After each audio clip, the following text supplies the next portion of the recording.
Hello मेरे दोस्तों, कैसे हैं आप लोग। मेरी उम्मीद और मेरा विश्वास आपके साथ है सब कुछ अच्छा और बेहतर होगा। मेरे से एक सवाल और ये पूछा था कि सर जब हम सिंगापुर आते हैं तो हमारी सैलरी सेम क्यों नहीं होती है।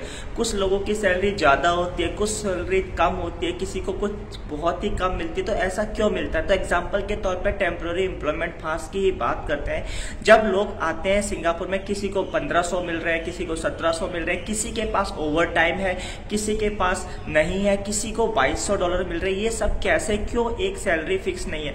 तो आज हम इस वीडियो में पूरा डिस्कस करेंगे। तो मेरी आपसे छोटी सी रिक्वेस्ट है, अगर पहली बार आए हो, पहली बार देखो या यूट्यूब की रिकमेंडेशन से ये चैनल देखा है, लाइक एंड सब्सक्राइब। सिंगापुर जाना चाहते हो, मलेशिया जाना चाहते हो, पोलैंड, दुबई, ओमान, कतार, क्रोएशिया, बुल्गारिया, रोमानिया, इस तरह की यूरोपियन कंट्रीज में भी, सर्बिया में भी जॉब लेना चाहते हो, एजेंसीज की डिटेल मेरे चैनल की वीडियोस को जाके देख लेना, मिल जाएगी वहां पर। और मैंने एक नया चैनल बनाया इन्वेस्टिंग एकेडमी के, RR इन्वेस्टिंग एकेडमी, इधर आ रहा होगा।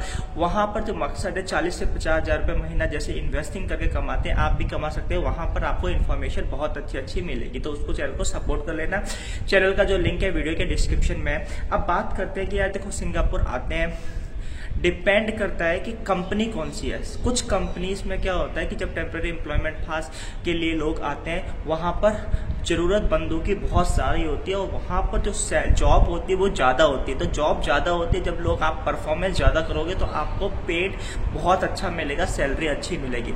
अच्छा, कुछ जगह पर टेम्परेरी एम्प्लॉयमेंट पास पर लोग जो 4 महीने के लिए आते हैं, वहाँ पर क्या है, ओवर टाइम नहीं होता है, 8 आवर जॉब्स होती है, तो वहाँ पर $1500-1400 ही सैलरी मिलती है। तो ये सब जो डिपेंड करता है, ये आपकी परफॉर्मेंस पे नहीं, आप जितना काम करोगे उसको ज़्यादा मिलेगा। काम उस कंपनी में है या नहीं, ये डिपेंड करता है। कुछ कंपनियों में बहुत काम होता है, कुछ कंपनीज में वर्कर की शॉर्टेज होती है, तो वो आपको सुबह भी से शाम तक काम करें तो आपकी सैलरी ऑब्वियस सी बात है $2200-2300 आराम से पहुँच जाती है। कुछ रेस्टोरेंट्स वगैरह में, अगर होटल लाइन में काम करते हो, वहां पर आपके लिमिटेड आवर्स ही हैं, तो आपको जितनी सैलरी फिक्स है उतनी 1500 के आसपास मिलेगी। लेकिन कुछ रेस्टोरेंट वगैरह मैंने देखे हैं, कुछ कंपनीज में मैंने देखा है, वहां पर ओवर टाइम कुछ ज्यादा होता है। फूड कंपनी में स्पेशलिस्ट जो काम करते हैं लोग, उन पर क्या, कभी जैसे पब्लिक हॉलीडे है तो ज्यादा काम मिलेगा, तो ऐसे ज्यादा काम मिलेगा तो आपकी सैलरी भी ज्यादा इंक्लूड होगी।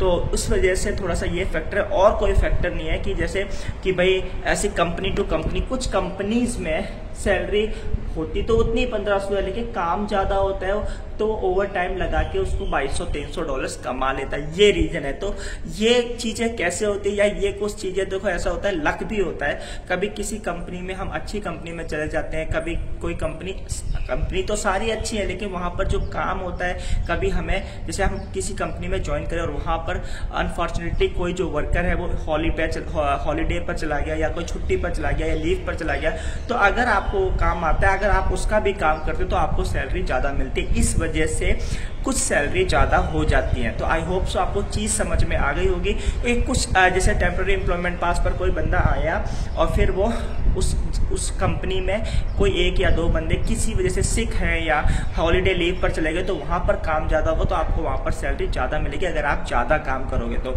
आई होप सो आपको चीज समझ में आ गई होगी। वीडियो अच्छी लगी, like share subscribe. Thank you for watching this video.